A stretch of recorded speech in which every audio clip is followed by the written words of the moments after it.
orang mana ya?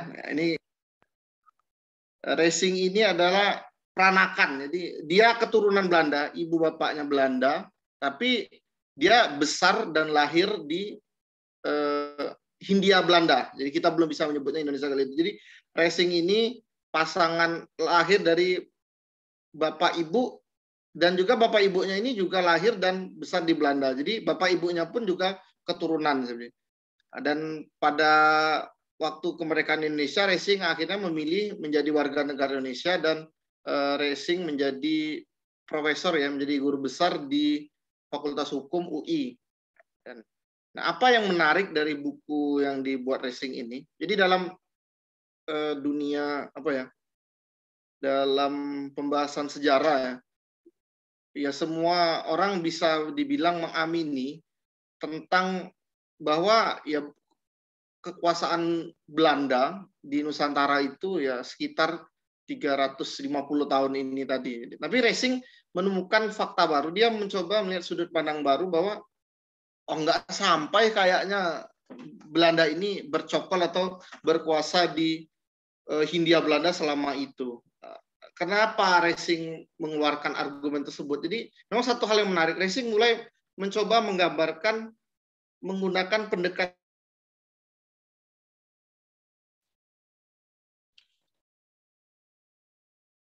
internasional. Nah, ini yang sebelumnya lewat dari beberapa sejarawan maupun para ahli sebelumnya. Jadi dalam buku Racing ini, mau gerak nih. Oke, jadi dalam buku Racing ini ada 14 tulisan, ya, tulisan Racing terkait permasalahan sejarah kolonial yang ada di Nusantara ketika. Jadi pertama, Racing mempermasalahkan historiografi Eropa sentris, regiosentris, dan Indonesia sentris. Jadi historiografi itu penulisan sejarah. Jadi mungkin teman-teman sama tahu, jadi di awal-awal revolusi kemerdekaan Indonesia itu ya, selain nasionalisme yang tumbuh, jadi ada perubahan historiografi. Jadi kalau selama ini maksud saya itu adalah ketika masa penjajahan ya. Pada masa penjajahan itu sejarah itu sifatnya Eropa sentris atau Belanda sentris. Artinya apa? Sejarah yang dibahas itu adalah sejarah orang Eropa, sejarah orang Belanda yang ada di Indonesia. Ketika pada masa penjajahan sebelumnya. Ketika proklamasi kemerdekaan 17 Agustus 45 diproklamiskan, jadi beberapa ilmuwan juga mulai merubah sudut pandang sejarah. Jadi muncullah yaitu historiografi Indonesia sentris. Ya. Kalau di sejarah pada masa kolonial, Diponegoro itu disebut sebagai pemberontak, ya, di Indonesia sentris dibalik. Diponegoro yang sebagai pahlawannya, sementara orang Belanda yang disebut sebagai penjajah. Ya. Jadi yang baik itu orang kulit coklat, orang kulit putih itu jelek semua. Seperti itu. Itu di pandang historiografi. Terus ada juga ini di antara mitos dari kolonial menuju historiografi nasional ya. Di poin 1 sampai 3 ini Racing menjabarkan tentang historiografi. Jadi historiografi itu masalah penulisan sejarah. Jadi dalam metode penelitian sejarah rekan-rekan, jadi ada 4 poin, ada 4 langkah. Pertama heuristik, yaitu heuristik atau pengumpulan data, pengumpulan sumber sejarah. Lalu ada yang kedua namanya kritik sumber.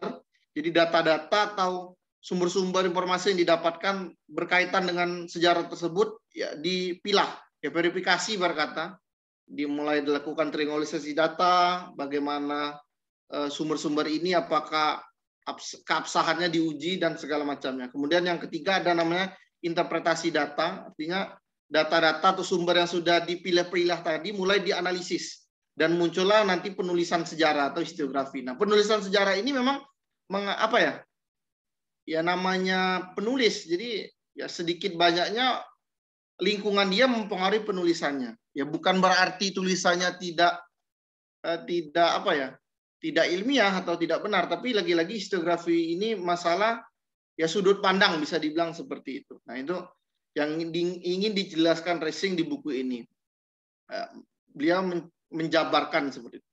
Nah, kemudian di sini Racing mulai masuk ke aspek hukum yang disebutkan di awal tadi, bahwa Racing mulai mencoba melihat sejarah kolonial itu melalui aspek hukum internasional. Jadi ada hukum bangsa-bangsa di Makassar masa lalu. Jadi Makassar itu kalau orang timur ya, ada namanya Ila Galigo.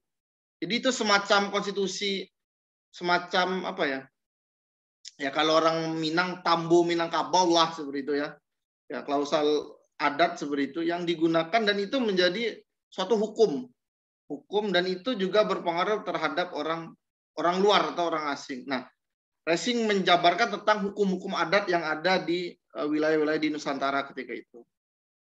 Terus pernyataan-pernyataan yang diabaikan, ini keberimbangan kepastian historiografi, ini juga masih terkait historiografi. Terus pernyataan-pernyataan yang diabaikan ini terkait Racing membuka dokumen-dokumen pledoi-pledoi di persidangan. Bagaimana para hakim Mahkamah Agung di negeri jajahan atau negeri koloni Hindia Belanda melihat kasus-kasus hukum dari kacamata mereka. Racing menemukan bahwa para hakim sendiri sebenarnya kebingungan ketika memutuskan satu perkara karena menganggap perkara tersebut tidak bisa ditangani di Hindia Belanda. Karena kenapa? Ya, bisa jadi kasus itu terjadi di wilayah yang menurut hakim tersebut bukan wilayah Hindia Belanda. Karena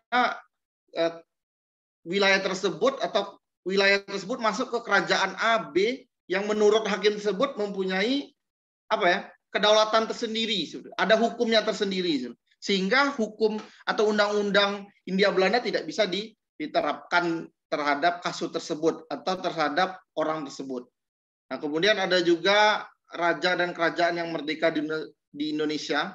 Nah, ini Racing mulai menunjukkan bagaimana hubungan raja-raja. Jadi raja dan kerajaan ini ya notabene-nya kebanyakan di luar Pulau Jawa. Karena memang sesungguhnya kekuasaan kolonial yang mencokol itu adalah di Pulau Jawa itu sendiri seperti itu. Nah, perlu teman-teman ketahui memang benar adanya ya, karena di sejarah sendiri kita bisa lihat bagaimana Aceh itu ya kalahnya sudah di tahun awal abad ke-20, tahun 1900-an.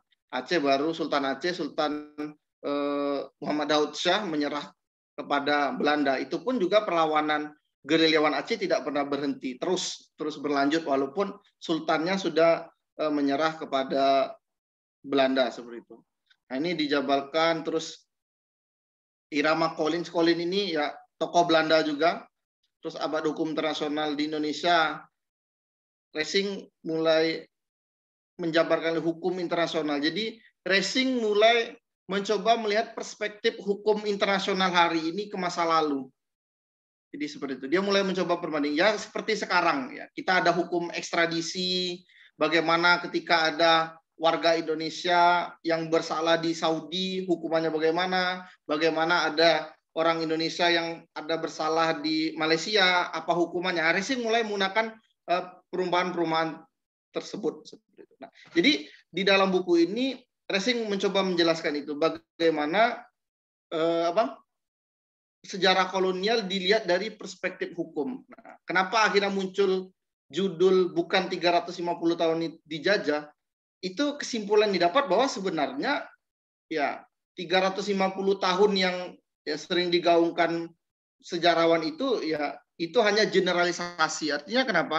Dalam kasus-kasus sendiri banyak ya dilihat bahwa ya wilayah Hindia Belanda atau tanah jajahan itu tidak ya seluas Indonesia sekarang dan selama 3,5 abad tidak seperti itu. Nah, ini 14 poin ya yang disampaikan Racing di bukunya.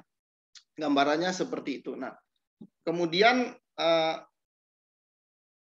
saya di sini mencoba merefleksikan dari buku tersebut. Pertama, mitos 350 tahun menjajah. Kita kan ingin juga tahu nih.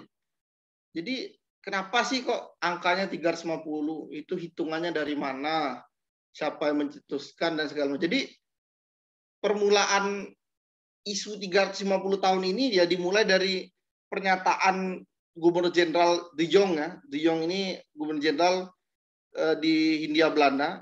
Sekitar tahun 1936, De Jong ini mengatakan, kami orang Belanda sudah berada di sini 300 tahun dan akan tinggal di sini 300 tahun lagi.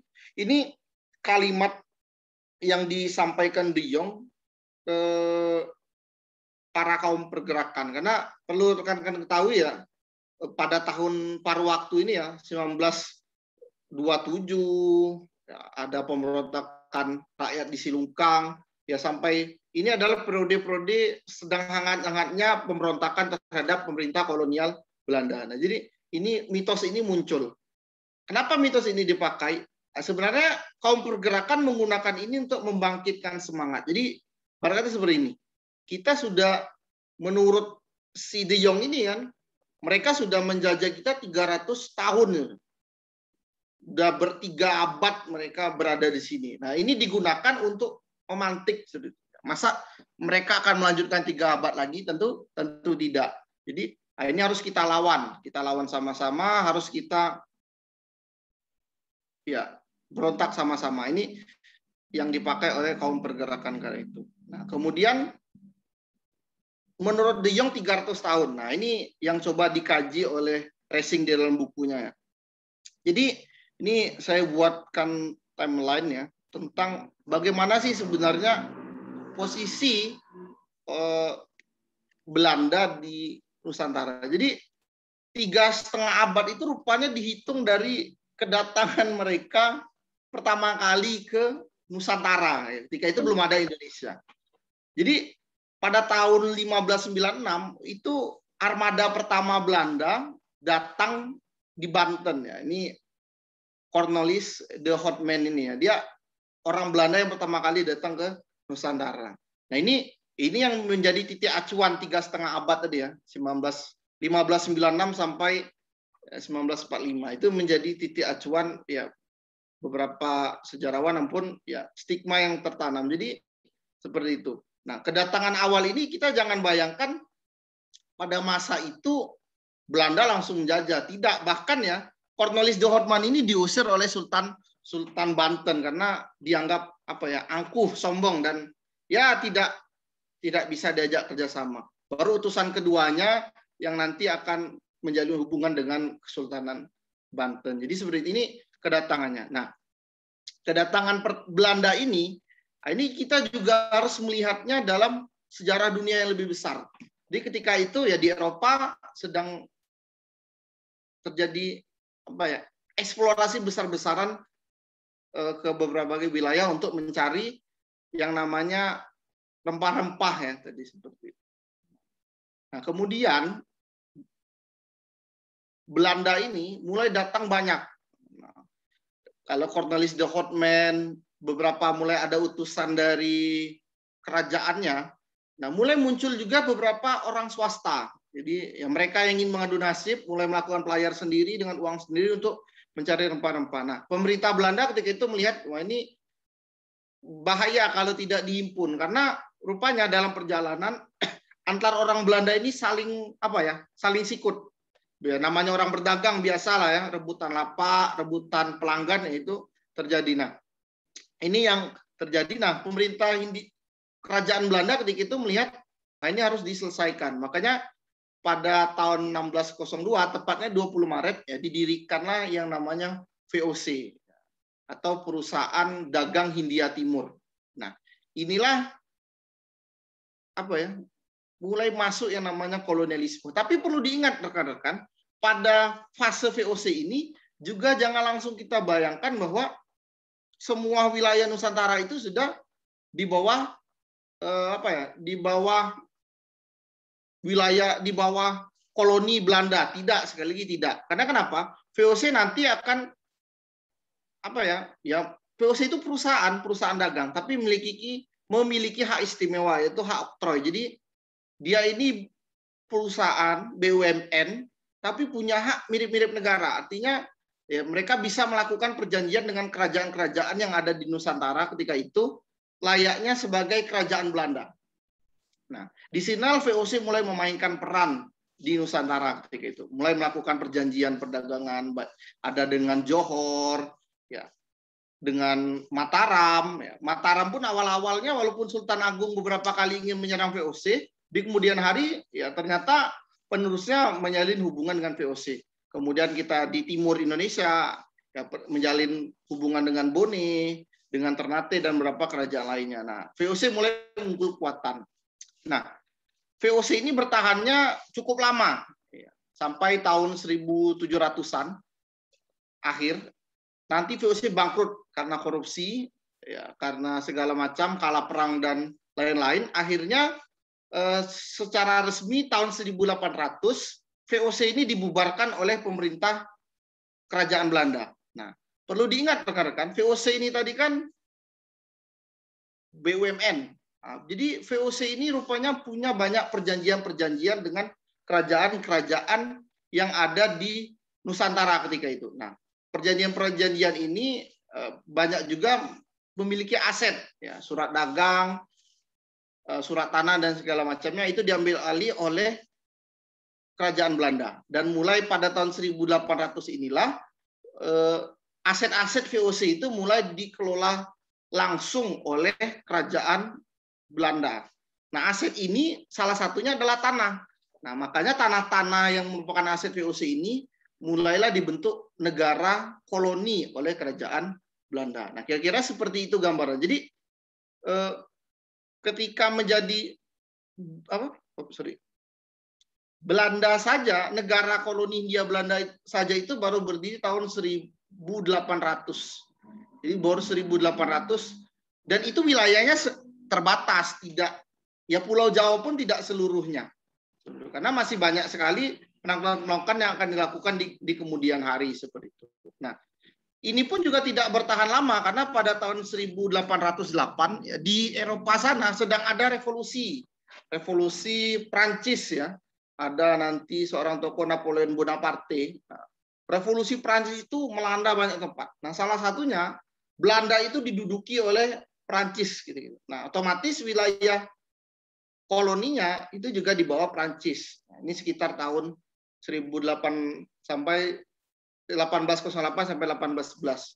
Kemudian Inggris ya, berhasil mendepak Prancis dari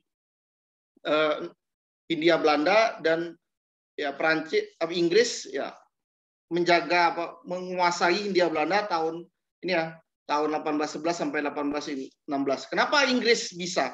Ya karena perlu diketahui, jadi ketika revolusi Prancis, Belanda itu diserang Prancis ya, diduduki Prancis. Jadi Raja Belanda ini ngungsi ke kerajaan Inggris.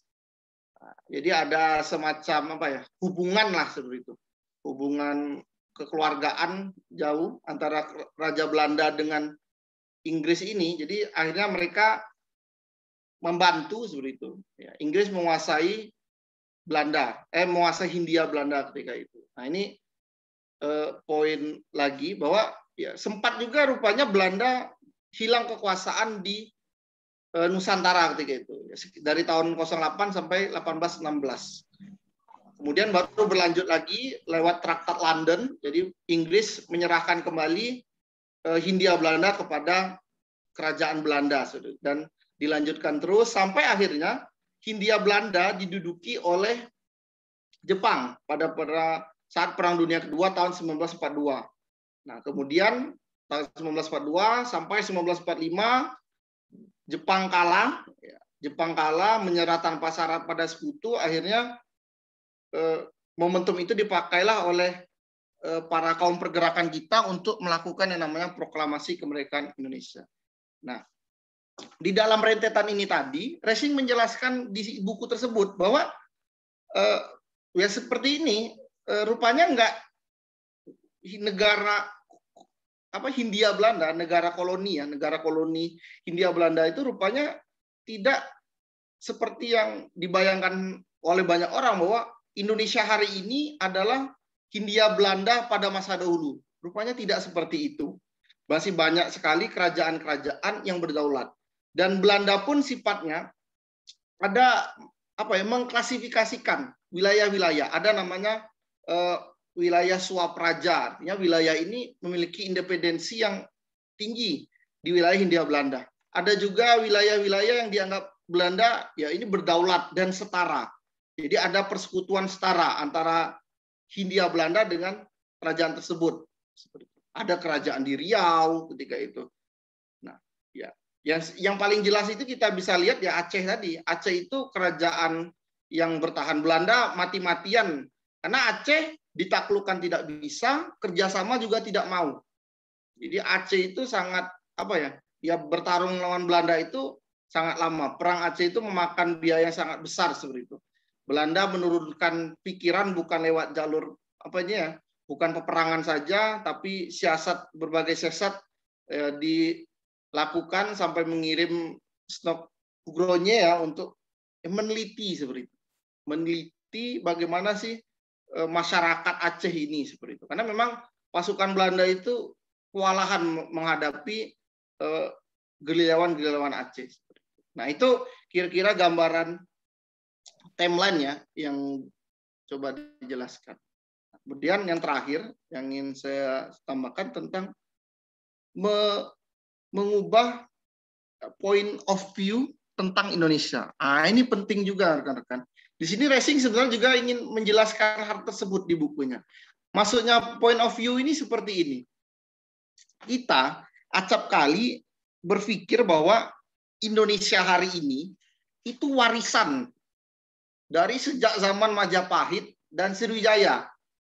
Nah, rupanya sebenarnya tidak sesimpel itu sebenarnya. Karena ya kalau kita bicara Indonesia sendiri, Indonesia itu bangsa baru sebenarnya. Indonesia itu apa sih Indonesia sebenarnya itu? Apakah dia asli buatan orang di Nusantara, buatan pribumi, sedangkan nama Indonesia saja itu adalah buatan orang Eropa ya. Indonesia itu kan ada seorang ilmuwan ya memberi nama Melayunesia atau Indonesia. Jadi Indonesia itu kepulauan Hindia seperti itu. Nah, itu pun istilah dari luar yang dipakai oleh kaum pergerakan. Kemudian dalam sejarahnya kita juga lihat bahwa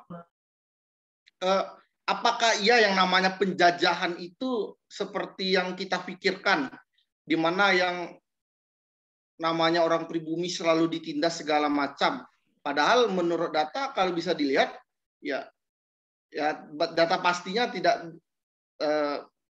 bisa saya ingat ya. Tapi yang jelas bisa dikatakan ya mayoritas pegawai kolonial itu ya orang pribumi juga.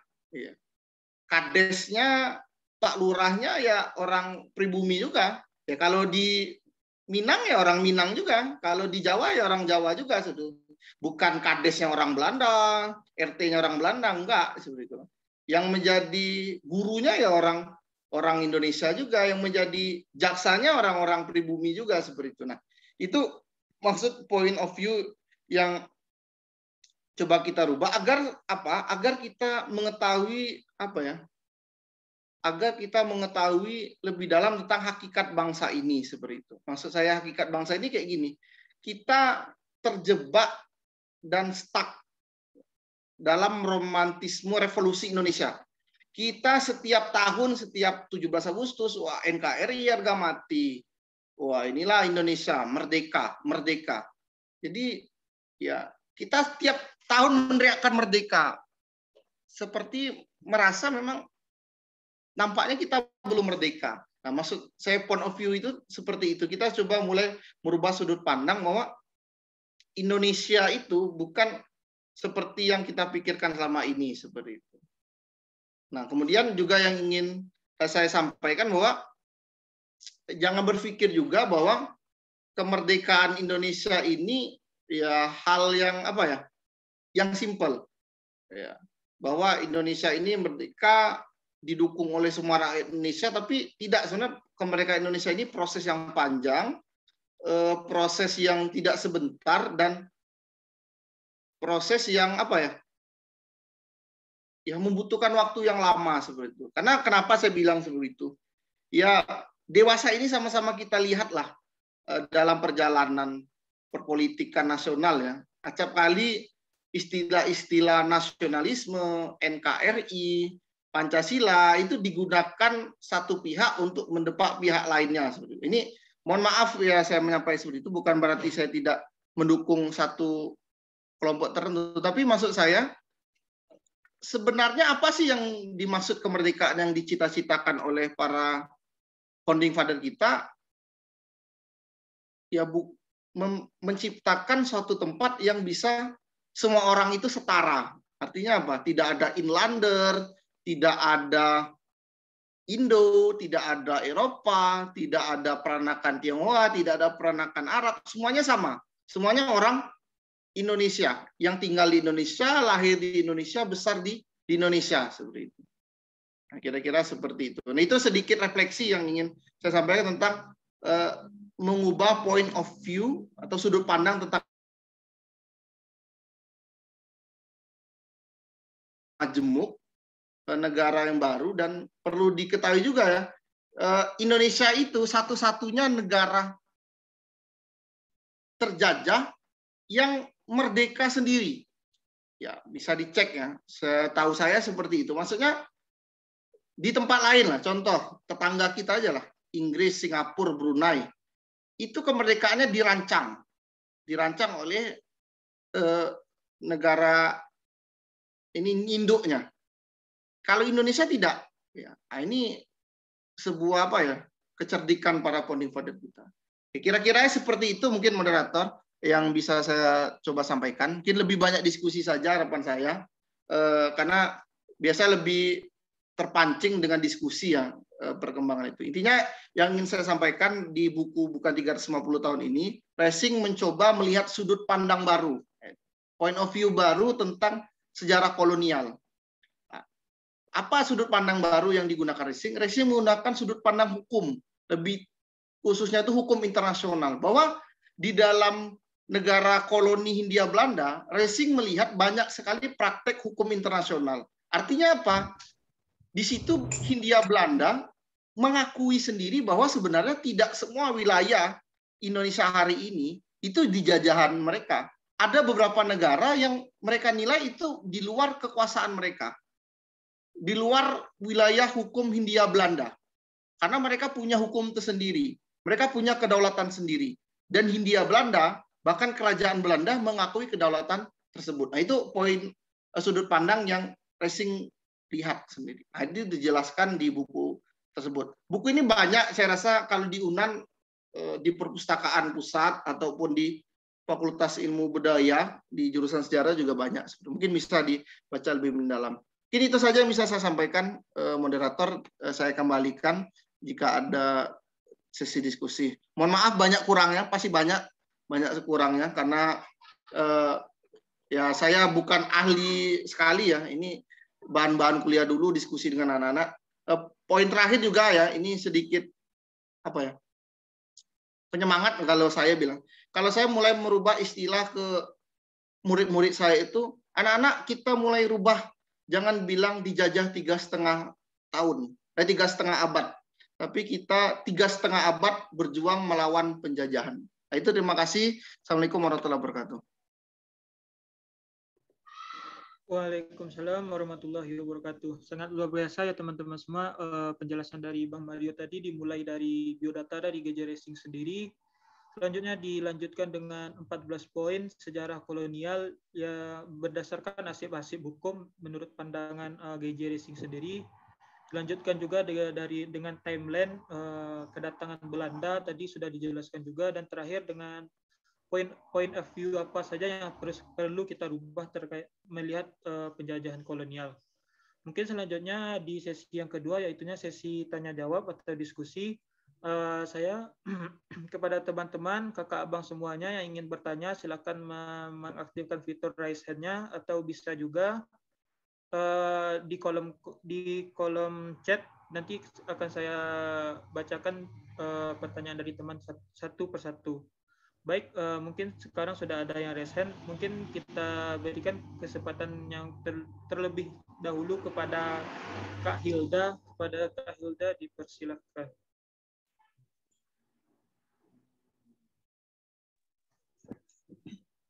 Baiklah, terima kasih. Assalamualaikum warahmatullahi wabarakatuh.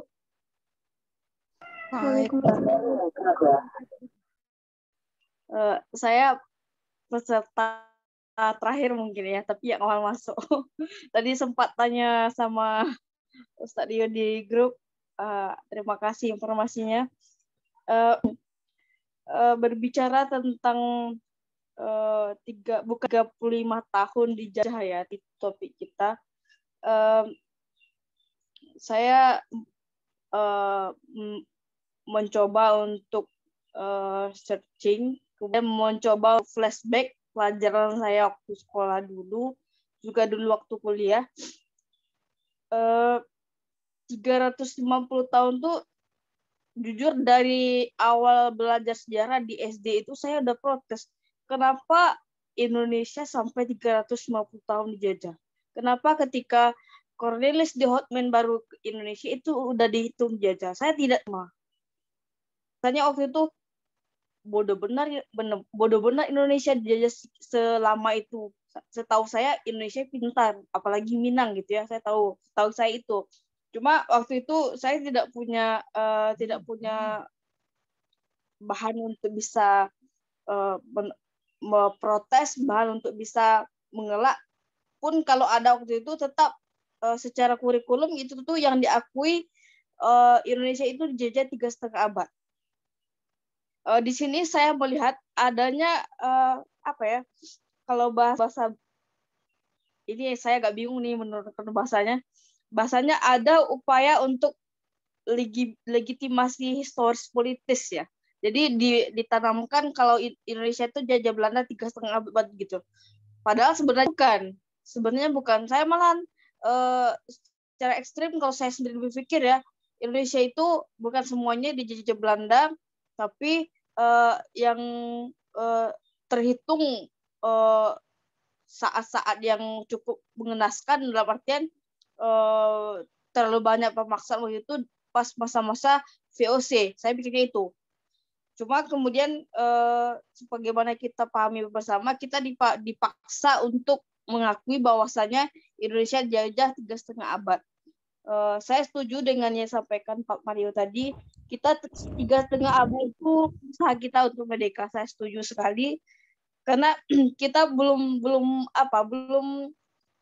ada literatur yang memungkinkan kita untuk memberikan protes yang ada landasan jelas yang teoritis gitu. Karena kalaupun ada pun kita ibaratnya itu gagak putih dan antara gagak hitam gitu. Sekian, terima kasih. Mungkin bisa dijelaskan yang saya bingung itu tentang legitimasi historis politis. Sekian, terima kasih.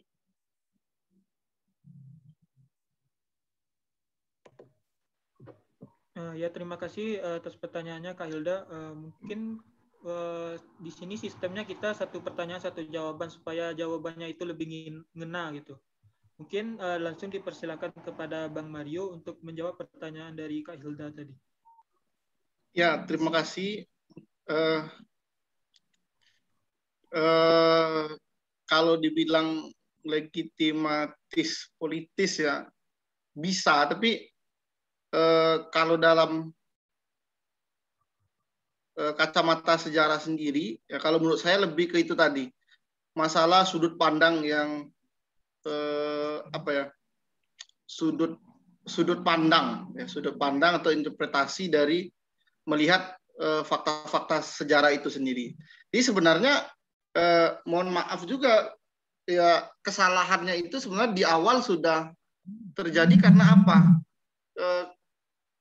Kalau menurut saya pribadi, kenapa mitos ini berkembang dan segala macam, karena kita tidak mau mengakui sejarah itu secara hitam putih. Artiannya hitam putih di sini kayak gini, artinya kita tidak bisa selamanya bilang Belanda itu jahat seperti itu. Kita tidak bisa bilang Belanda itu jahat, kita tidak bisa bilang Belanda itu jahat semua seperti itu. Karena pada kenyataannya ada juga baiknya. Jadi kalau masalah legitimasi tadi, kalau muatan politisnya saya tidak bisa menjawab ya. Intinya kalau menurut saya mitos ini berkembang fakta, kenapa kok selama ini kita bilang dijajah 3,5 abad? Karena perbedaan peletakan. Kalau saya pribadi sebenarnya malah berpikir ya Indonesia itu nggak pernah dijajah. Karena kenapa tidak pernah dijajah? Karena Indonesia baru ada tahun 1945. Karena sebelum tahun 1945 nggak ada yang namanya Indonesia. Kalau saya sendiri berpikirnya seperti itu. Kenapa saya meyakini hal tersebut? Karena konsepsi Indonesia itu hal baru. Indonesia itu apa ya? Indonesia itu ada hasil kesepakatan bersama. Dimulainya ketika apa? Ya, beberapa orang menganggap momentumnya di Sumpah Pemuda. Ketika pemuda dari berbagai daerah di Nusantara bersepakat kita jadi satu bangsa namanya Indonesia. Lahirlah bangsa yang namanya Indonesia. Kemudian muncullah negaranya tahun 1945. Nah, ketika dibilang selama ini kok kita pelajari itu, ya lagi-lagi kayak gini juga rekan-rekan. Ada kaidah, bukan kaidah ya, tapi kayaknya memang kayak gitu. Sejarah itu ya dibuat untuk kebutuhan orang masa kini seperti itu. Artinya kayak gini. Contoh pahlawan nasional Indonesia itu saja. Dibuat ya, pahlawan nasional itu ada berapa orang. Apakah pahlawan nasional itu memperjuangkan Indonesia? Kan tidak juga, karena tidak ada Indonesianya ketika itu. Apakah memperjuangkan rakyat? Tidak. Tapi kenapa dibuat pahlawan nasional itu? Itu kebutuhan warga negara hari ini untuk itu tadi menanamkan ya nasionalisme, patriotisme dan segala macam. Nah, sejarah pun sebenarnya di sekolah ya itu memang lagi-lagi seperti itu. Sejarah di sekolah tujuannya untuk itu tadi, temukan nasionalisme dan kawan-kawannya tadi. Jadi kalau menurut saya politis tidak politisnya itu ya tergantung siapa yang menggunakannya lagi. Tapi kalau dari saya sendiri sebenarnya lebih ke sudut pandangnya seperti itu, sudut pandang atau interpretasi dari sejarawan yang membuatnya. Mungkin itu dikembalikan ke moderator. Baik, terima kasih atas jawabannya ke Bang Mario. Dikembalikan kepada Kak Hilda. Apakah Kak Hilda sudah paham atau cukup atas jawaban dari Bang Mario atau masih ada yang perlu dipertanyakan? Oke, sejauh ini cukup aja dulu ya. Saya cerita dulu. Terima kasih. Ya Kak, terima kasih. Ya Kak, terima kasih juga Kak. Baik, untuk pertanyaan kedua mungkin kita beri kesempatan kepada Amelia. Kepada Amelia, dipersilakan. Baik, terima kasih sebelumnya moderator. Saya Amelia Asipatiwi dari Universitas Andalas. Ingin bertanya kepada pemateri kita, Pak Mario. Sebenarnya untuk background saya bertanya ini hampir sama juga dengan Kak Hilda tadi, di mana memang selama masa-masa kita sekolah kan yang diajarkan 350 tahun menjajah apa segala macam, memang itu terus yang diajarkan dari sekolah dasar, SMP, SMA, dan begitu. Nah, jadi saya agak penasaran kenapa memang dari zaman dulunya sampai sekarang itu guru-guru itu terpakunya dengan yang 350 tahun itu kayak gitu. Apakah memang guru-guru harus mengikuti yang sudah menjadi apa yang sudah ada dari dulu-dulunya yang sudah diajarkan sebelum-sebelumnya, atau memang guru-guru itu tidak diberi kesempatan untuk memberitahukan seperti ini kan ternyata tidak sampai 350 tahun. Apakah guru-guru itu tidak diberikan kesempatan oleh pendidikan kita? Kan memang pendidikan itu punya kurikulum tersendiri ya Pak ya. Jadi apakah memang guru-guru itu tidak diberi kesempatan untuk memberitahukan yang sebenarnya bahwa memang Indonesia itu tidak dijajah sebegitu lama ternyata gitu. Itu yang bikin saya penasaran, karena di lingkungan saya masih banyak kayak anak-anak SD pun ditanya pasti jawabannya sampai sekarang udah 2021 350 tahun juga kayak gitu. Jadi nggak akan pernah berubah. Karena kan tadi buku ini juga inginnya, tujuannya kita itu mendapatkan point of view yang baru. Sedangkan yang 350 tahun itu tidak berubah, akan sampai sekarang pun masih berlanjut begitu Pak. Jadi saya masih agak penasaran sebenarnya kalau untuk guru-guru sejarah sendiri bagaimana untuk mengajarkan ini tuh Pak, dikembalikan. Mungkin terima kasih atas pertanyaannya Amelia. Mungkin Pak Mario mungkin bisa langsung menjawab pertanyaan dari Amelia. Terima kasih nih Amelia. Jadi kalau dari sudut pandang guru sejarah sendiri, sebenarnya mohon maaf juga nih kalau ada guru sejarah juga yang hadir. Saya jujur saja guru sejarah ini banyak malas membaca. Nah, ini pertama sekali. Jadi berpegangan aja ke fakta-fakta lawas, kurang ingin memperbarui, dan itu yang menjadi masalah. Dan kalau menurut saya, kalau guru sejarah muda-muda yang baru lulus kuliah 2010 ke atas lah, itu mungkin pemahamannya sudah berbeda. Kalau saya sendiri jujur, kalau dari pemerintah itu tidak ada pelarangan segala macam sebenarnya, karena yang di kelas itu kan guru, jadi kan nggak ada CCTV atau mengawasi. Jadi kalau saya pribadi sebenarnya dalam hal mengajar, saya mulai mengajak siswa saya kayak gitu, melihat point of view yang baru. Maka hal pertama yang saya lakukan kalau ke murid-murid saya, tidak memakai buku teks, buku sekolah. Itu saya bilang nggak perlu buku sekolah.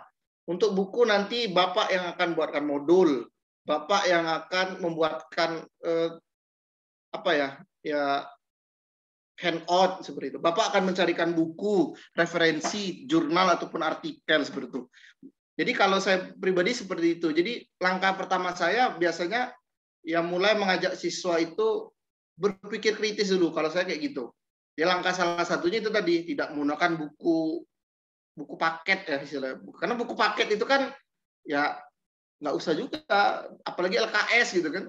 Lihat aja Wikipedia, udah lebih bagus Wikipedia lagi daripada buku paket itu. Wikipedia lebih lengkap malah. Ya, kalau saya kayak gitu, itu Amelia. Jadi kalau pelarangan ataupun kenapa kok guru sejarah tidak mengajarkan, kalau saya sendiri lihatnya kayaknya lebih ke gurunya. Tidak mau memperbarui, tidak mau mungkin beli buku, tidak mau mencoba buka fakta baru segala macam, tidak mau ngikut diskusi-diskusi kayak gini. Kalau saya sendiri ya kayak gitu, senangnya kayak gini, ngajak diskusi dan segala macam. Kalau menurut saya kayak gitu, Mbak Amelia. Dikembalikan, apa ada yang kurang memuaskan? Terima kasih atas jawabannya Bang Mario. Dikembalikan ke Amelia tadi, apakah sudah paham atau masih ada yang ingin ditanyakan? Untuk saat ini sudah cukup, moderator. Terima kasih jawabannya Pak Mario. Dikembalikan. Ya, terima kasih juga Kak Amelia. Mungkin selanjutnya kita akan membacakan pertanyaan yang ada di kolom chat terlebih dahulu, yaitunya dari Bang Denny Gunawan. Pertanyaannya yaitu mengenai masalah penjajahan Belanda oleh GJ Racing. Penjajahan Belanda kepada Indonesia bukan 3,5 abad. Bagaimana dengan pertempuran yang terjadi, misalnya pertempuran di Kesultanan Goa hingga Sultan Hasanuddin yang menandatangani Perjanjian Bungaya pada tahun 1667. Bagaimana gelar pahlawan nasional untuk pahlawan Sultan Hasanuddin? Apakah tetap dianggap sebagai pahlawan nasional? Mungkin kepada Bang Mario bisa dijawab pertanyaan ini, Bang.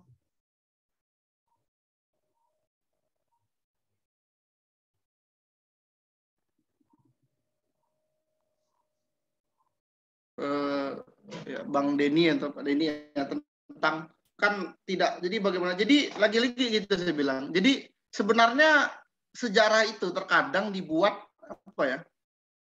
Sejarah dibuat itu untuk, mohon maaf, kadang memuaskan kepentingan masyarakat hari ini. Jadi kita ini sedang berimajinasi bahwa oh masa lalu kita ini kayak gini, kan?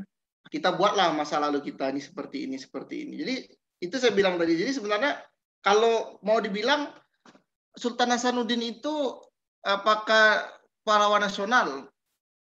Ya, saya kalau bilang tidak, nanti saya didemo pula oleh orang Makassar ya.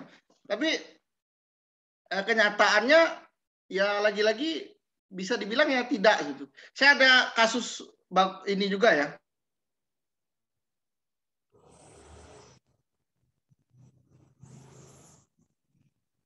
Salah satu tokoh ditetapkan sebagai pahlawan nasional. Itu Sultan Ba'abullah. Nah, ada kelucuan di sana yang saya lihat bersama beberapa rekannya. Apa kelucuan yang kami lihat di sana? Jadi yang jadi lucu itu adalah di akun Instagram Lemhanas ya. Jadi Sultan Ba'abullah itu diberi gelar pahlawan nasional. Nah, salah satu riwayat perjuangannya itu menjalin kerjasama dengan Inggris. Itu salah satu riwayat perjuangan yang diposting di Instagram Lehamnas sehingga Sultan Ba'abullah itu dijadikan pahlawan nasional. Tapi bagi beberapa mungkin mahasiswa sejarah ataupun sarjana sejarah agak ada kelucuan karena kenapa? Pahlawan nasional itu kan gelar pahlawan nasional itu kan salah satunya diadakan untuk mengenang peristiwa 10 November, Hari Pahlawan. Nah, di mana Hari Pahlawan itu adalah pertarungan, ya, lebih tepatnya pertarungan tidak sebanding antara rakyat Surabaya dengan pasukan Inggris. Nah, jadi kan agak lucu itu. Jadi pahlawan nasional diangkat karena riwayat perjuangannya dengan bekerjasama dengan kerajaan Inggris. Nah, seperti itu Pak Denny. Jadi sebenarnya kalau saya bilang kayak gitu, biasa dengan beberapa rekan. Jadi sebenarnya sejarah itu kadang dibuat untuk memenuhi kebutuhan hari ini. Saya mohon maaf sekali mengatakan seperti itu. Karena contoh saja, Imam Bonjol pahlawan nasional dari Sumatera Barat. Kalau saya lebih baik bilang pahlawan nasional dari Sumatera Barat itu ada salah satu tokoh ya sedang diajukan namanya ya Khatib Sulaiman ya. Khatib Sulaiman kan kemarin juga diusulkan jadi pahlawan nasional ya. Ketimbang Imam Bonjol, Khatib Sulaiman lebih pahlawan nasional Indonesia menurut saya. Karena kenapa? Khatib Sulaiman itu dia sudah masanya memang masa membangun Indonesia. Beliau mati gugur karena sedang mempertahankan Indonesia. Ketika itu sedang PDRI. Khatib Sulaiman itu meninggal saat PDRI. Imam Bonjol itu kan perangnya apa? Perang Padri itu kan apa ya? Awalnya itu apa? Perang saudara. Perang saudara kaum Padri dengan kaum adat. Yang ketika itu kaum adat meminta tolong Belanda, nggak tahunya Takicu Dinantarang, kaum adat berdamailah dengan kaum Padri untuk sama-sama bersekutu melawan Belanda, kan seperti itu. Nah, sebenarnya bisa dilihat kan Imam Bonjol pun sebenarnya ya apakah sudah bercermin ke yang namanya Indonesia? Ya belum seperti itu. Kalau kita di buku-buku sejarah bisa dibilang kenapa perjuangan sebelum ini gagal karena bersifat kedaerahan, karena belum bersatu seperti itu. Sementara pada periode Soekarno dan kawan-kawan sudah bersatu, sudah tidak membawa sifat daerah. Itu kan ini aja sebenarnya. Mohon maaf ya bilang ya itu bualan aja sebenarnya. Pada masa Soekarno banyak juga yang masih pihak Belanda. Iya. Masih banyak yang pihak Belanda, masih banyak yang ingin tetap di bawah naungan kerajaan Belanda, tidak mau menjadi bagian Republik Indonesia. Itu semua terjadi. Lagi-lagi seperti itu. Jadi kalau di bagaimana pertempuran sebelumnya? Pertempuran sebelumnya ya pertempuran antara Belanda dengan kerajaan tersebut seperti itu. Apakah kita tidak bisa mengambil nilai? Bisa, tentu bisa. Tapi kalau kita ngambil kacamatanya, apakah itu dianggap pahlawan nasional Indonesia? Ya sulit saya mengatakannya. Karena lagi-lagi ya itu saya bilang tadi, kita jangan mulai Indonesia itu jauh ke depan, jauh ke belakang seperti itu. Mungkin itu sih, dikembalikan ke moderator. Baik, terima kasih atas jawabannya Bang Mario. Dikembalikan ke Bang Denny. Apakah masih ada yang ingin ditanyakan atau udah paham, Bang? Ya, alhamdulillah sudah jelas. Terima kasih. Ya, terima kasih ya, Bang. Iya, sama-sama. Baik, saya ingatkan kembali bagi teman-teman, kakak Bang dan semuanya yang bisa main off cam, yang bisa on cam, mari kita on cam bersama-sama supaya diskusi kita ini berjalan lebih baik. Baik, bagi teman-teman yang lain yang ingin bertanya, dipersilakan untuk menggunakan filter raise hand-nya atau bisa langsung menuliskan pertanyaannya di fitur chat.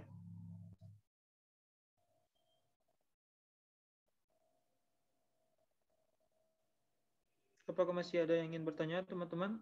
Kak Bang semuanya atau Ibu Bapak yang hadir dalam Zoom kali ini?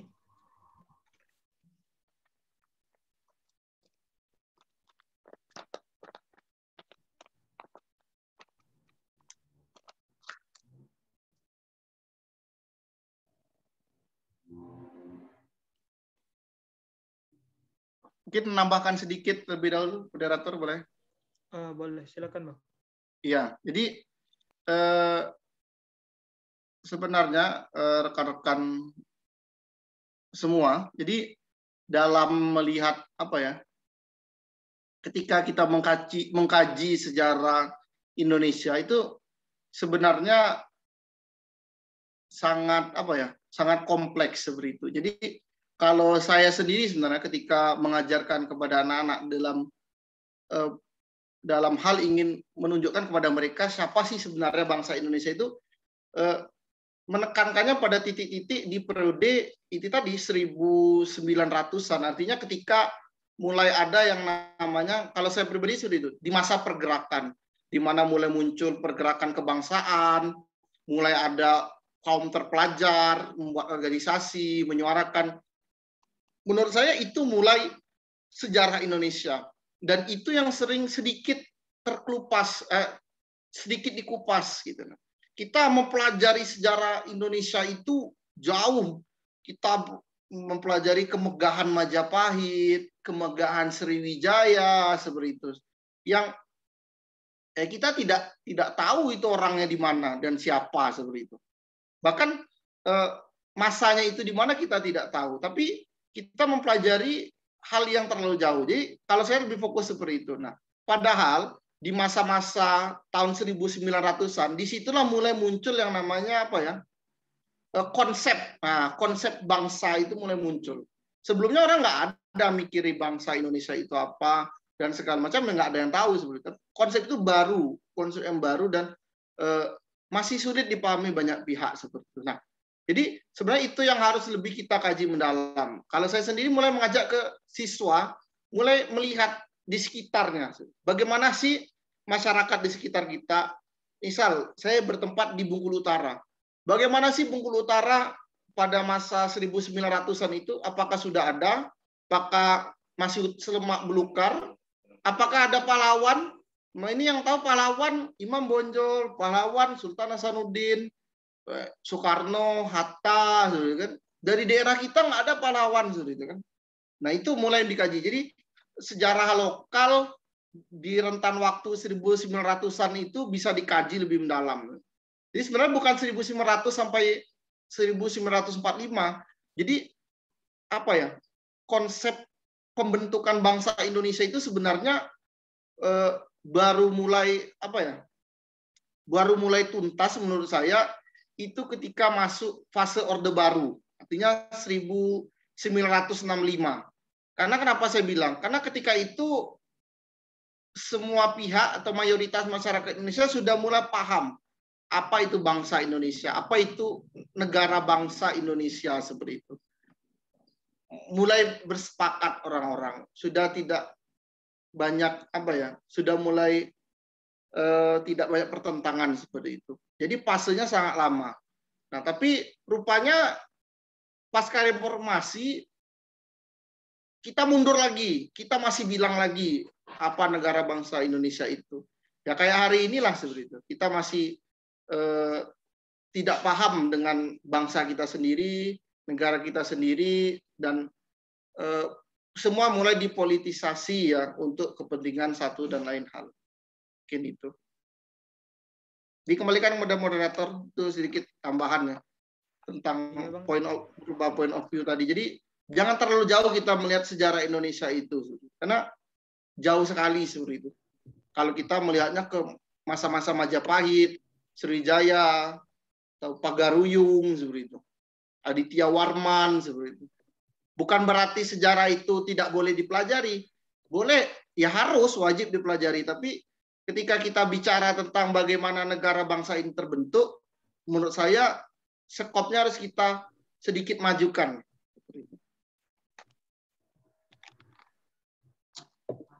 Ya. Mungkin terima kasih atas tambahannya Bang Mario.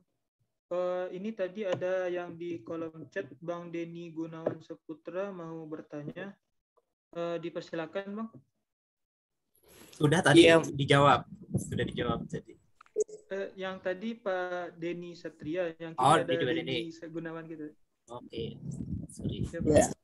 Izin tidak open kamera ya. Ya, nggak apa-apa. Iya, terima Ya, kasih. Perkenalkan, nama saya Dedi Gunawan Saputra dari Makassar, Sulawesi Selatan. Yang ingin saya tanyakan yang pertama ya mengenai bagaimana peran istilahnya para cendekiawan Muslim atau para ulama ketika proses pembentukan Indonesia ini, ya, terutama mungkin kalau kita dengar atau baca sejarah-sejarah, terkadang kita ya tadi yang dikatakan oleh Bapak Mario, ya mungkin banyak yang mendapatkan informasi hanya Majapahit gitu kan, semua rata-rata ke Majapahit, padahal tidak ada informasi atau mungkin yang menjelaskan secara utuh di sejarah, buku-buku sejarah kita, bagaimana sih peran cendekiawan Muslim dan semacamnya, para ulama dalam ya menyatukan Nusantara ini, Indonesia ini, begitu. Sehingga mungkin itu juga yang menjadi perhatian kami, bahwa mengapa dikerdilkan sejarah ya para cendekiawan Muslim misalnya, terutama itu terkait proses penyatuan daerah atau bersatunya Indonesia ini. Itu satu pertanyaan pertama. Pertanyaan kedua, begitu banyak hal-hal yang dikaburkan dalam sejarah misalnya. Apa sih yang perlu kita lakukan? Ya, apa sih yang perlu kita upayakan agar bisa kita luruskan sejarah yang mungkin, mohon maaf, itu dikaburkan atau sengaja ya tidak sesuai pada yang seharusnya. Tidak sesuai dengan yang seharusnya. Apa yang perlu kita lakukan? Apakah perlu mungkin diadakan juga semacam konvensi atau dan semacamnya, agar informasi ini bisa berubah yang salah sebelumnya, terutama masuk di kurikulum, masuk di kebijakan nasional, ya, termasuk ya bisa ada kesadaran bersama bahwa terjadi kesalahan sejarah di informasi yang sudah tersebar. Mungkin begitu, Mas. Terima kasih. Assalamualaikum warahmatullahi wabarakatuh. Waalaikumsalam warahmatullahi wabarakatuh. Assalamualaikum warahmatullahi wabarakatuh. Baik, terima kasih atas pertanyaannya Bang Denny Gunawan. Mungkin bisa langsung dijawab. Dipersilakan ke Bang Mario. Oke, Pak Dedi, terima kasih, pertanyaannya luar biasa ya. Jadi sebenarnya poin pertama juga ingin saya bilang, menurut saya kalau dibilang pengkerdilan, saya rasa tidak ada pengkerdilan menurut saya ya. Jadi ini juga yang perlu kita pahami rekan-rekan bersama tentang sejarah akademis dengan sejarah politis. Nah, ini juga perlu, maksud saya kayak gini, kalau dibilang peran cendekiawan Muslim dalam mempersatukan daerah-daerah di Indonesia, saya rasa jurnal-jurnal internasional tentang itu tidak sedikit. Bahkan salah satu ahli ya, Reclef itu sejarawan Cornell, sejarawan Barat itu, orang luar. Reclef sendiri malah menyatakan bahwa sebelum nasionalisme Indonesia itu ada, Islam sudah, ini mohon maaf kalau bukan ada yang non Muslim ikut ya, saya bukan mengatakan selain Islam tidak ada pengaruhnya, tetap ada, tapi menurut Reclef itu Islam itulah yang pertama kali membentuk ekumene Nusantara. Artinya apa? Membentuk persatuan di Nusantara. Lewat apa? Lewat pertama jalur perdagangan. Yang kedua lewat apa? Kalau saya istilahnya bahasa itu lewat sanad keilmuan. Apa itu sanad keilmuan? Jadi Islam itu disebar dari pertama Samudra Pasai. Di Samudra Pasai itulah pusat pengajaran Islam pertama. Orang Minang belajar ke sana. Orang Minang belajar ke sana, nanti melanglang buana, ada yang ke Makassar, ke Maluku. Ya, mungkin Bapak Dedi di Makassar tahu juga bahwa di Makassar orang Minang itu sudah, ya memang Islam itu orang Minangkabau. ada 3 datuk ya. Saya nggak bawa bukunya. Itu ada bukunya namanya Islam dalam Arus Sejarah Indonesia. Itu dijelaskan bagaimana orang Bugis, orang Makassar, orang-orang di Maluku, Kalimantan itu sangat paham betul, ingat betul bahwa Islam itu datang oleh ulama Minangkabau. Dan ulama Minangkabau ini tahu juga mereka dapat Islam itu dari ulama-ulama di Aceh. Terus di Jawa, para Sunan. Itu saling berkaitan satu sama lain. Jadi sebenarnya jadi kalau dibilang perkerdilan, Pak, sebenarnya saya rasa tidak ada perkerdilan. Tapi lagi-lagi mungkin tertutupi seperti itu. Tertutupi dan kita kadang stuck di masalah itu saja sebenarnya. Saya kayak gitu, Pak. Itu yang pertama kalau masalah perkerdilan. Karena saya sendiri cukup banyak membaca buku dan maupun jurnal yang menyatakan yang menjelaskan bahwa peran cendekiawan maupun tokoh-tokoh muslim itu besar seperti itu. Kemudian tentang pengkaburan sejarah. Nah, ini topik yang cukup sulit dituntaskan gitu, Pak. Karena lagi-lagi contoh saja kayak gini, Pak. Sejarah G30S itu saja ada 5 versi. Dan kelima versinya itu memiliki nilai akademis yang setara. Artinya apa? Kelima versi G30S itu saling bertentangan tapi betul semua. Jadi lagi-lagi masalah pengkaburan sejarah, yaitu tadi, Pak, apa saya bilangnya tadi? Ya, tinggal mana yang sering dibaca masyarakat. Nah, ini yang menjadi poin penting juga, terutama bagi saya sebenarnya sebagai salah satu pengajar sejarah ya. Bagaimana mulai mengajak masyarakat awam ataupun masyarakat umum untuk berpikir kritis. Artinya kita belajar sejarah itu diharuskan critical thinking tadi, berpikir kritis. Jadi ini yang harus kita tumbuhkan supaya kita tahu mana sejarah yang sesungguhnya. Walaupun itu sangat sulit. Itu untuk pertanyaan Pak Dedi. Kalau dari saya, mohon maaf kalau salah. Yang pertama kalau tentang cendekiawan muslim tadi, menurut saya tidak ada pekerdilan sih, Pak. Tapi hanya saja kadang masyarakat umum belum terarah ke karya-karya yang tersebut. Kemudian untuk pengkaburan itu tadi, lagi-lagi kalau kata namanya kebenaran itu kan sulit kita cari mana yang benar. Karena kece awak, salah kece orang, kan? Benar kata kita, salah kata orang. Karena benar itu kan menurut saya, menurut Anda, dan menurut Tuhan. Artinya kebenaran yang sesungguhnya. Mungkin itu dikembalikan kepada moderator. Baik, terima kasih atas jawabannya Bang Mario. Dikembalikan ke Bang Denny. Apakah masih ada yang ingin ditanyakan atau sudah cukup?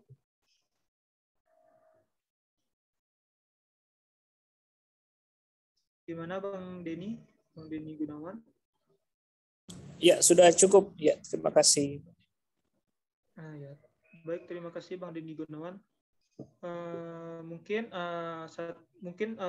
untuk sebelum closing statement dari Bang Mario, kita buka satu lagi pertanyaan. Mungkin dari teman-teman masih ada yang ingin bertanya atau baik, dipersilakan ke Ahsanul Zikri, dipersilakan. Syukron, terima kasih Bang Moderator atas kesempatannya. Saya ingin bertanya kepada Pak Mario. Ada 2 pertanyaan yang saya tanyakan. Yang pertama yaitu seperti yang kita ketahui itu dimanapun di belahan dunia ini pasti dalam satu peristiwa itu banyak versi dari suatu peristiwa sejarah. Misalkan kita ambil contohnya G30 SPKI itu banyak sekali versinya. Apakah itu teori CIA, teori dari PKI, teori Angkatan Darat, atau teori resmi dari pemerintah. Menurut Pak Mario itu bagaimana cara kita memilih versi sejarah yang benar-benar terbaik dan mendekati kebenaran gitu, Pak. Terus pertanyaan kedua, dalam versi-versi yang berlainan seperti itu, apakah haruskah kita netral dalam menilai banyak versi itu, atau apakah boleh kita berpihak? Misalkan yang seperti Bapak sebutkan tadi, kita sebagai orang Indonesia, kiblatnya kita sebagai orang Indonesia itu menganggap bahwa pahlawan ini seorang pejuang, dibandingkan dengan dari sisi Belanda itu menganggap pahlawan kita itu seorang penjahat. Bagaimana cara kita menilainya? Apakah kita harus netral atau boleh berpihak gitu, Pak? Dikembalikan, terima kasih, Pak. Jazakumullah khairan. Terima kasih atas pertanyaannya Zikri.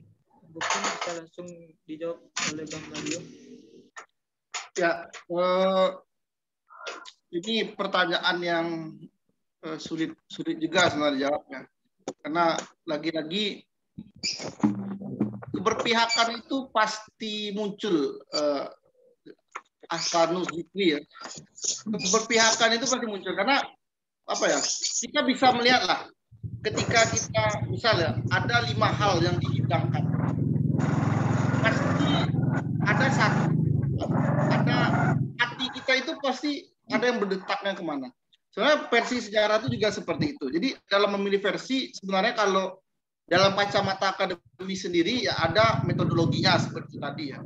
Nah, tapi kalau dalam hal pribadi, contoh saya saja sebenarnya kadang membaca satu buku ini bukan sekali menjelek-jelekkan Islam, karena saya orang Islam pada awal-awal seperti itu. Tapi di kemudian hari ketika saya baca, contoh saya mengambil kayak gini ya, peristiwa penaklukan Konstantinopel ketika ada sejarawan Muslim yang menulis. Nah, mungkin kalau di sejarah Muslim dibaca di Gen Saladin ya, wah bagaimana Muhammad Al-Fatih dan segala macam. Tapi ketika saya baca beberapa karya sejarawan orientalis, itu menyatakan bagaimana kejahatan, bagaimana kebiadaban Turki Utsmani dan segala macam. Rupanya itu tadi yang masalah point of view tadi. Sebenarnya netral itu nggak ada sebenarnya. Ya kita pasti akan menentukan posisinya. Tapi lagi-lagi menurut saya jadi walaupun kita punya keberpihakan, kita memilih AB, tapi kita juga harus melihat sudut pandang orang. Maksud saya kayak gini, kenapa orang itu kekeh dengan sudut pandangnya? Pasti ada sesuatu. Contoh kayak gini, kenapa Israel itu kekeh sekali mempertahankan Palestina? Ya kan penting juga kan, Palestina itu bukan punya mereka.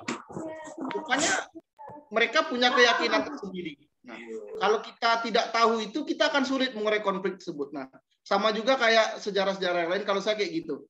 Jadi walaupun kita punya keberpihakan atau sudah menentukan pilihan, tapi kita juga harus bisa mencoba melihat sudut pandang orang lain. Walaupun itu sulit seperti itu. Pasti sulit seperti itu. Tapi kita mulai mencoba. Kalau tidak, ya lagi-lagi, ya tidak akan ada titik temunya seperti itu.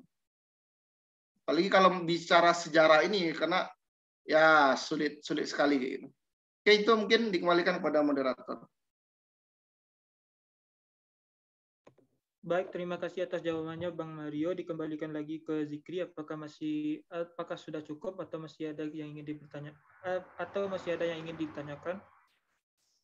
Sudah cukup dan sudah jelas, Bang. Terima kasih banyak, Pak. Terima kasih banyak, Bang. Ya, terima kasih juga Zikri. Baik, selanjutnya kita cukupkan sesi diskusi ini. Mari kita menuju ke sesi ketiga selanjutnya, yaitu closing statement yang akan diberikan langsung oleh Bang Mario. Kepada Bang Mario, dipersilahkan. Mungkin penutup dari saya ya. Pertama, mohon maaf ya kalau banyak kurang ya, atau pengkajian bukunya mungkin yang malah kurang lebih dalam. Tapi menurut saya sebenarnya dikaji buku dikaji oleh Racing itu tentang bukan 39 tahun ya lebih ke point of view tadi. Di Racing mulai mengajak kepada para pembacanya untuk coba melihat sejarah kolonial di Indonesia dengan sudut pandang yang lain seperti itu. Nah, ini juga yang perlu kita ketahui juga sebagai masyarakat awam tentang sejarah bangsa kita. Bangsa kita ini bukan warisan dalam artian bangsa Indonesia ini sudah ada sejak dahulu kala. Tidak. Bangsa Indonesia ini bangsa baru yang harus terus dibangun. Nah, kita ini ya generasi penerusnya, pelanjutnya juga harus bisa mulai membuat langkah maju seperti itu. Ada satu pernyataan ya di bait lagu Indonesia Raya yang sering ditanya, Ada di lagu tersebut ditanyakan, kenapa kok liriknya di sanalah aku berdiri untuk selama-lamanya. Bukan di sini.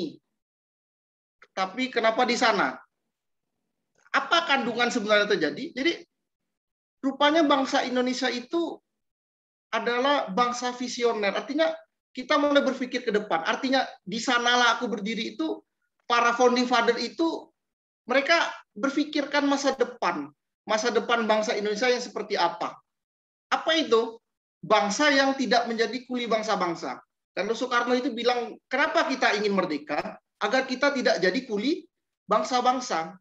Artinya apa? Ya, kita tidak menjadi budak di tanah sendiri seperti itu.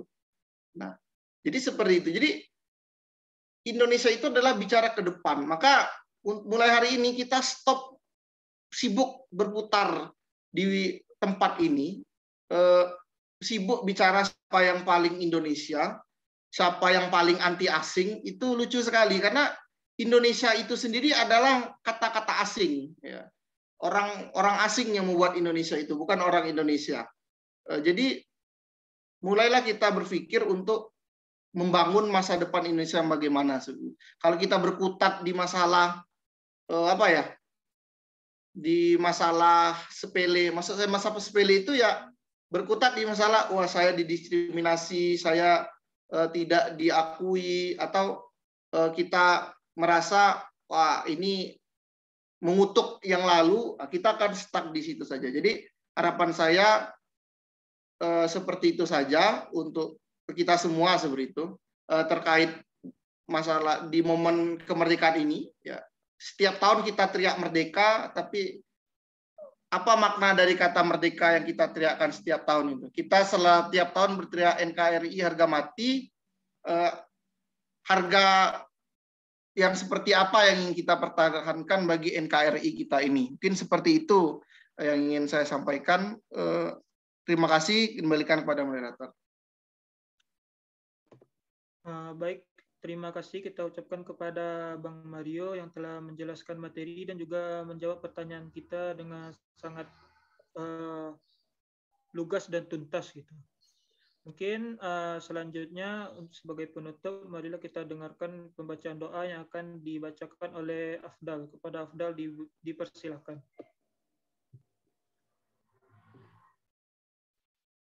Baik, moderator.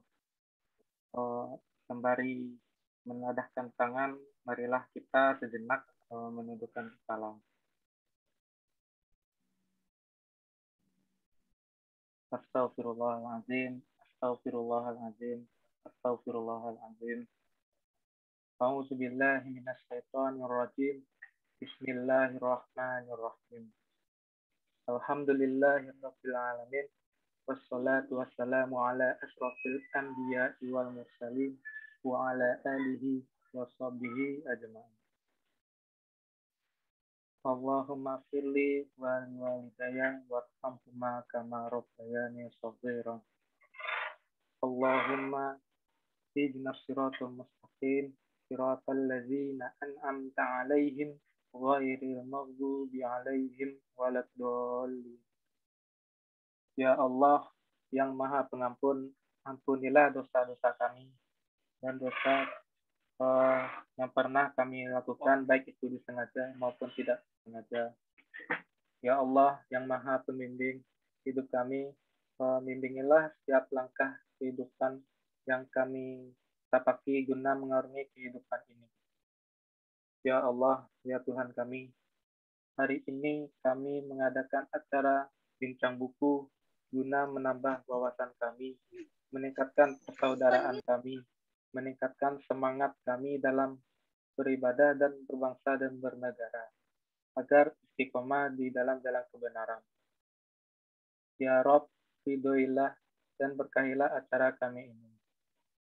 Rabbana zalamna anfusana wa ilam taghfir lana wa tarhamna lanakunanna minal khasirin. Rabbana atina fid dunya hasanah wa fil akhirati hasanah wa qina azabannar. Subhanaka rabbil izzatin amma yasifun wa salamun ala mursalin walhamdulillahi rabbil alamin. Assalamualaikum warahmatullahi wabarakatuh. Waalaikumsalam warahmatullahi wabarakatuh. Waalaikumsalam warahmatullahi wabarakatuh. Baik, dengan berakhirnya pembacaan doa tadi, maka berakhir pula lah rangkaian acara kita pada siang hari ini. Saya mengucapkan terima kasih kepada para peserta yang telah mengikuti acara ini dari awal hingga akhir. Dan saya juga selaku moderator juga meminta maaf apabila ada kesalahan kata atau penyebutan nama tadi.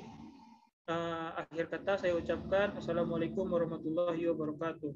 Waalaikumsalam warahmatullahi wabarakatuh. Waalaikumsalam warahmatullahi wabarakatuh. Terima kasih banyak, Pak. Bagi teman-teman, Kak Bang semuanya, jangan keluar Zoom dulu karena kita masih ada sesi untuk foto bersama.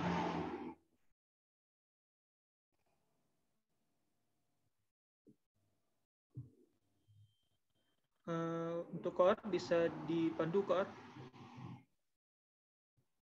Oke, moderator. Untuk peserta bisa dihidupkan kameranya bagi yang bisa. Kita akan melakukan sesi foto bersama. Untuk slide 1, 1, 2, 3.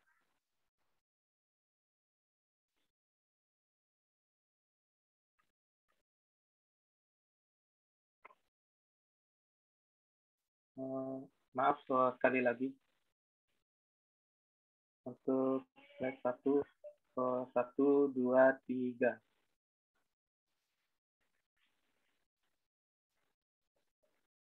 Baik, untuk slide kedua. 1, 2, 3. Sudah.